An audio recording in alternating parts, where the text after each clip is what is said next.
hello, hello. Woo-hoo-hoo. Oh my gosh, are you kidding me? Wait a second, hold on. Today, we're live. Woo!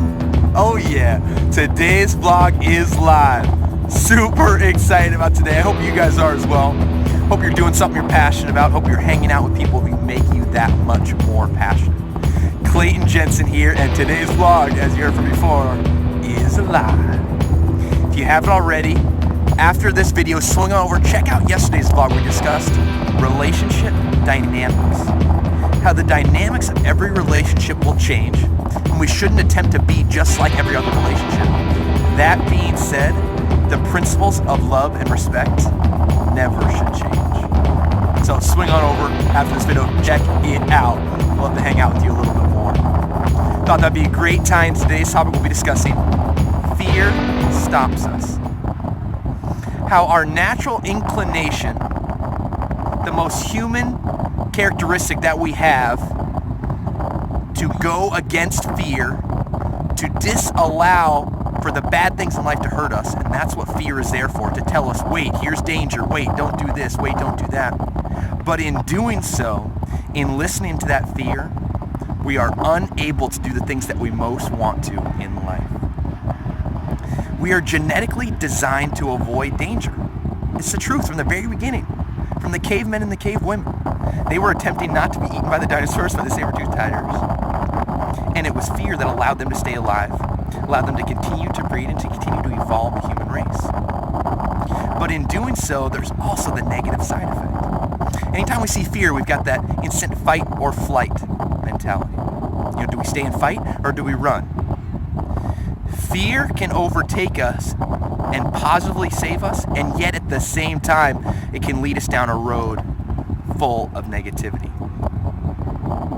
Fear allows us to survive so that our species can thrive, and that was the case early on. Fear is a very good thing, not a bad thing.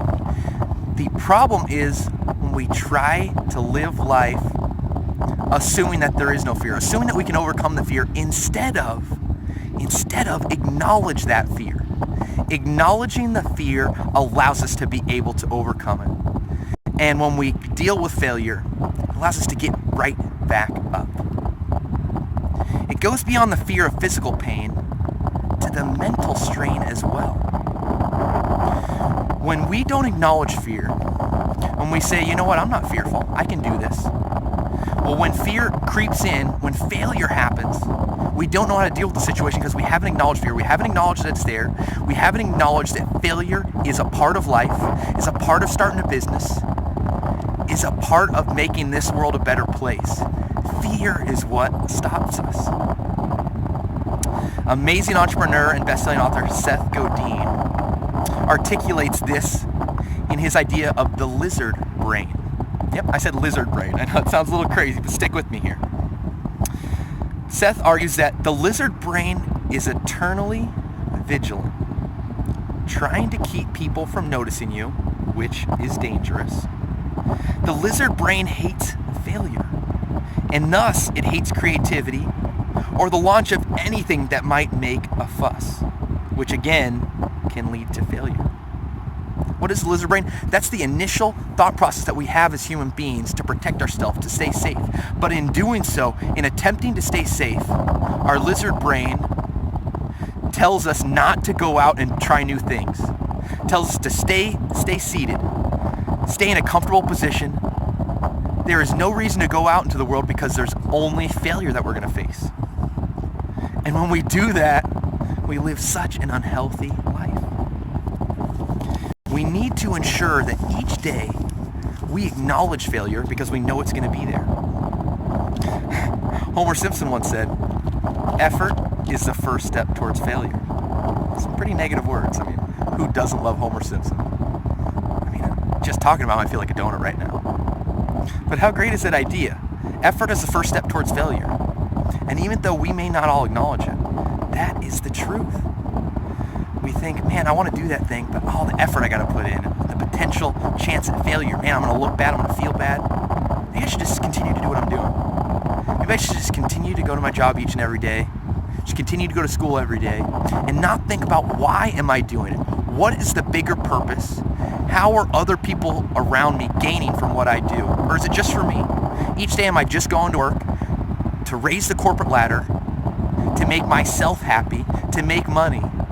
Because if I'm doing that, I'm actually doing the least beneficial thing that I can for myself. When we focus just on ourselves and we are just selfish and not think about other people, we're actually doing the worst thing that we can do. Because by treating other people with love and respect, by attempting to help them deal with their fear and their failures, we in turn deal with ours that much more so. When we attempt to do what's best for us and be selfish, we're actually doing the worst thing that we can possibly do. We can't stop the fear, it's human nature, but we can acknowledge it's there. This allows us to keep trying once we fail. Because if we don't acknowledge it, the moment failure creeps in, we're going to say, what the heck happened? I thought everything was going to work out well. Well, now that failure came, I'm just going to quit because it doesn't feel good. It's not what I expected. I didn't acknowledge fear ahead of time, and now having to deal with it, it doesn't feel good, and I don't want to deal with it again. So I'm just going to stay in my comfortable position. I'm going to let my lizard brain tell me what to do, as Seth Godin would say. It's part of the process of getting out of your comfort zone. When we stay in our comfort zone, we are unable to attain the things that we rely on most in life. Financial freedom, the ability to wake up each and every day and say, you know what, whatever I want to do, I can go do that. If that means going to work on some topic, designing something, helping at a charity, traveling, I can do that because I'm no longer stuck to someone else's schedule. And fear disallows us for attempting to try to do that.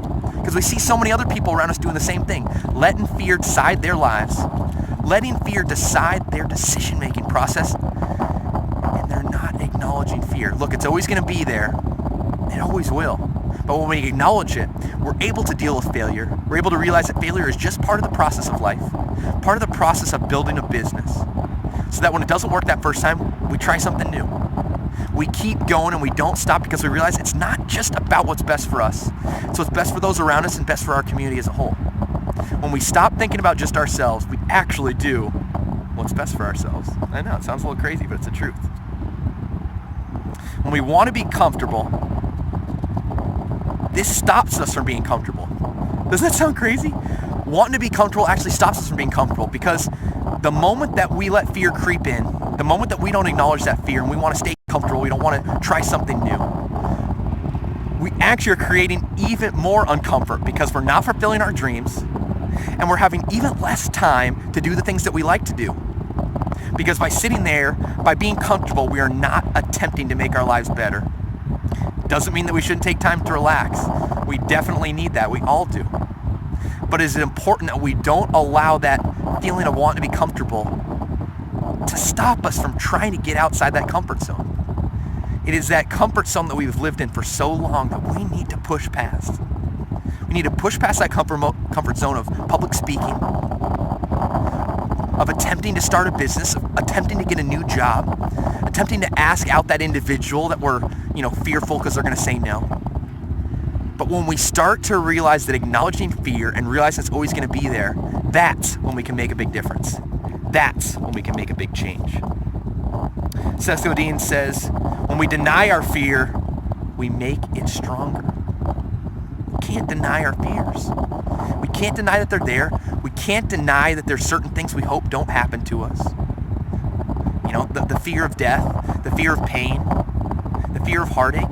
All these things are natural human characteristics, and we need to ensure that we're not pushing past that, but that we're acknowledging it. Because when we acknowledge it, we're able to deal with it that much more healthy. When the time is right, it never will be. There's never a right time. We always say, okay, maybe tomorrow, or I'm waiting for the right time. I'm waiting for something to happen. The best time to do it is right now. Doesn't mean just rush into a decision. But don't allow the feeling of wanting to be in a comfort zone, of wanting to not deal with fear and failure, to stop you from getting outside your comfort zone, from disallowing for you to be where you want to be. Writer Jay Harrington said, we need to be more afraid of settling than we are of chasing our dreams. Do you ever feel like you settle in your day-to-day life? You ever feel like you settle with your job, with the school, the individuals that you hang out with? Maybe even the romantic relationship you're in. Anytime that we feel like we're settling, we are unhappy. Because we're always going to be thinking about that. We're always going to be wishing, man, is there something better out there? Because this doesn't feel as good as I wish it did. And I promise you that at the heart of all of that is when we just think about ourselves. When we let the fear of helping out others, when we let the fear of getting out of our comfort zone disallow for us to make other lives better, it's going to hurt us. It's going to hurt us so much so. The smartest thing that we can do is to love always. Love always. Most of us have two lives, the life we live and the unlived life within us. Famous words from the writer Stephen Pressfield. Which one are you? Are you in the life that you live? Are you in the unlived life within us? Let's ensure that we're not allowing fear to stop us from doing those things that we want most, from treating those around us with love and respect, and maybe starting that business. Maybe starting the process of monetizing our passions, because again, it's not just about making money. It's not even just about quitting our job and having freedom, because that's so great. It's about utilizing the resources that we're able to create to help make this world a better place, to highlight issues that we care about, to co-brand with charities, and to love on one another. Are you doing that? Or do you feel like you're settling ever? I hope that you're not. But take the time to think, okay, do I acknowledge fear? Or do I try to push past it? Do I try to act like it's not there? Because it's hard dealing with fear. It's hard dealing with failure, but we can all do it. When we push past that, when we acknowledge fear, we can make this world a better place. Something a lot of people didn't know about Abraham Lincoln, one of our most famous presidents, is that he actually dealt with depression the vast majority of his life. You know, we hear about all the good things, Emancipation Proclamation, ending the Civil War. What we don't hear about is that other side, that humanistic side, that personal side. His parents, Tom and Nancy Lincoln, they also suffer from depression. That probably led to him also being in that same boat. At one point, he actually saw a doctor about his depression, and afterwards he exclaimed, "I am now the most miserable man living. Whether I shall ever be better, I cannot tell. I awfully forebode I shall not." I mean, how hard is that to hear someone say? I feel like the most miserable person on the world. But that's what depression can do to us. Depression can take us over, and it can push us even deeper into that comfort zone, push us even deeper into not acknowledging fear. And when we do so, we fall even deeper into depression. We need to keep our focus on other individuals, how we can help them, because when we do so, we're not just so focused on ourselves and on all the negative things that are going on around us. The public saw his depression, and actually that helped him get elected because it humanized him. It showed the public that he's not just a faceless politician. He's not just a robot who's able to get up there and give speeches, but he's a human being. He's someone who deals with the same struggles that we deal with each and every day. And without his ability to acknowledge fear, he may have never gotten to the presidency. Once he realized how his depression was actually making a positive impact on other people, not only because it was humanizing him, but also showing others how they can deal with their depression. He later went on to remark, "A tendency to melancholy, let it be deserved, is a misfortune, not a fault." It's a misfortune, not a fault. When we feel depressed, when we feel melancholy, it's not something so bad. It's a misfortune, not a fault. It's something that we all deal with in our day-to-day lives. It's just how long do we focus in on that negativity and allow it to take us over? Allow fear to tell us, nope, you're not going to do what you want to do because it's too hard. We need to overcome fear. We need to show fear who's boss, and we need to be more like Abraham Lincoln. Someone who dealt with tough times and yet used those tough times to help make a difference in other people's lives. His struggles with depression made him a better person. And I would argue it can make you a better person as well. Regardless of the situation that you're dealing with, regardless of any depression that you might be feeling, let's ensure that as this helicopter comes over, woo-hoo! Yeah, I love helicopters. Yeah, you see one right up here. All right. When we deal with depression, we're able to make a difference in other people's lives, and we're able to acknowledge fear and not let failure lead us even deeper into depression. We need to acknowledge that depression is a part of everyone's life to some extent or another. Some people deal with it more than others. For those people, we need to lend a helping hand that much more so. But let's not attempt to just push it aside, brush it aside, say there's no such thing as depression, because there is. We all deal with it. Let's ensure that we're helping one another, just like Abraham Lincoln did. There are 4 coping methods that actually Abraham Lincoln used to help overcome his depression. Look, it probably never went away, but how was he able to acknowledge fear and utilize that to help make him not focus so much on the negative? One of the first things for him was finding a purpose. A purpose. Knowing that we don't live forever, we need to find a higher purpose. Why are you put on this earth?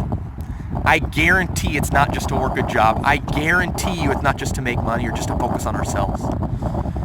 We need to acknowledge that fear is there and that it is harder to help out other people. It is harder to push out of our comfort zone, but when we do that, we realize our bigger purpose in life. And by doing so, we're able to not harp on the negative so much. We're able to curtail that depression. Second thing Lincoln always tried to do was to be humorous, to have humor. Show a humorous side, not always to be, stoic. Let's ensure that we're treating other people with love and respect, and that starts with humor. Telling jokes, funny stories. That took him out of the darkness and into the light. One thing that he loved to read was Shakespeare. It doesn't really matter what takes you out of the darkness and into the light, what you're most passionate about, what you like to do in your free time. But what does matter is that time is spent helping other individuals, helping to increase your knowledge base so you can help others, taking the time to help other individuals who may not have the resources that we have access to, and helping those closest to us, our closest friends and family. Let's ensure that they know that we're proud of them, that we know that everything's not always perfect. We don't expect that out of them. But what we will do is each and every day we'll attempt to treat them better. We'll attempt to show them love and respect and lead by example. It's not going to shoo away all their depression, but it will show them that there is a positive light when they come out of the darkness. The next thing was find joy. How do we find joy? For Lincoln, joy was in reading, like I mentioned earlier.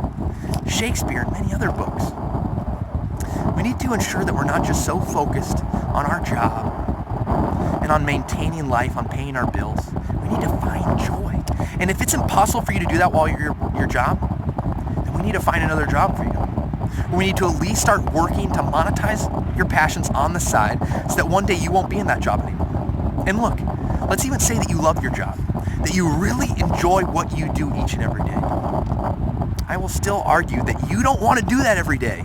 That no matter what it is, like the example I used before, even if it's a job where you're hugging puppies each and every day, it doesn't matter how enjoyable the tasks are that you do, when we're forced to do it every day, when we're forced to do it on someone else's schedule, when we're unable to live with the individuals that we love most because the majority of our time is spent at the office or spent doing this job. We are not acknowledging fear. We are not stepping out of our comfort zone. We're doing what's easy for us. We're doing what we think is best for us, but we're actually doing the worst thing we could possibly do for ourselves because we're just focusing on just me, just what I want. That's going to lead us even deeper into failure, even deeper into fear, and then even deeper into depression. And then we're going to affect other people. Let's make sure we're affecting other people positively. Last thing that Lincoln really believed helped him come out of depression was we need to create humility and faith. Put your ego aside. Don't you want to learn from others? Don't you want to utilize the individuals around you to help increase your knowledge base on a topic, to help make you an expert on a topic, to help allow you to monetize your passions, to help get that job that you always wanted, to help ask out that individual you've always wanted to be with? We need to push past fear. You can do it. I know you can. We all can, and it starts with us doing it together. Not thinking we can all do it by ourselves. That's part of fear. That's part of fear not wanting you to get out of your comfort zone and wanting you to just focus on yourself. As Seth Godin would say, that's your lizard brain trying to control you. Don't allow it. Ensure that your focus, that your attention, that your time is spent on other individuals, on helping others, so that when you're at your job, you're constantly thinking, how can I utilize these resources that I'm getting right now to help make my life and those closest to me better, as well as my community as a whole? And if you don't believe that you can do that at your typical job, then we need to start thinking about something new. We need to start thinking about something on the side. We need to start thinking about a way that we can make this world a better place. And I'm going to argue it's extremely hard to do that by sitting in an office 40, 50, 60, 70 hours a week. If Lincoln can do what he did through depression, if he can become the president, if he can help end slavery, end the Civil War, if he can do that, then we should be able to do anything when we acknowledge fear. Let's ensure that we're acknowledging fear, because when we do so, we're able to allow the failure that we're going to face, undoubtedly, to not overtake us, to not stop us from continually trying to make ourselves better, not just for ourselves, but for those closest around us and for our community as a whole. It is so important that we acknowledge fear, because when we do so, there are so many things in life that we can accomplish. Let's make sure we're acknowledging fear, because when we do so, when we fall down, we know that, hey, this is just a part of life. This is actually making me better. I should get right back up, and not only that, I get back up that much stronger. Oh man, it's an amazing thing when we acknowledge fear. Let's follow Seth Godin's example, and let's utilize all the platforms that we have to help make this world a better place. Don't let fear stop you, because when fear stops us, it makes us that much more unhappy, that much more depressed, and allows us to affect those around us in a negative light. Let's make sure that we don't do that. Oh man, this was so much fun. Thank you for tuning in today, guys. Hope you enjoyed today's vlog. As always, if you have any questions, if you just want to talk about what you're passionate about, maybe a job that you have, whether you like it or you don't like it, maybe a way that we can monetize your passions, message me over at Clayton J. Jensen. We'd love to hear more about you. We'd love to hear more about what you're passionate about. All right, guys, thanks for tuning in today and listening to Fear Stops Us. I cannot wait to see you guys here tomorrow. I hope you have a great rest of the day. And as always, spread joy, love always,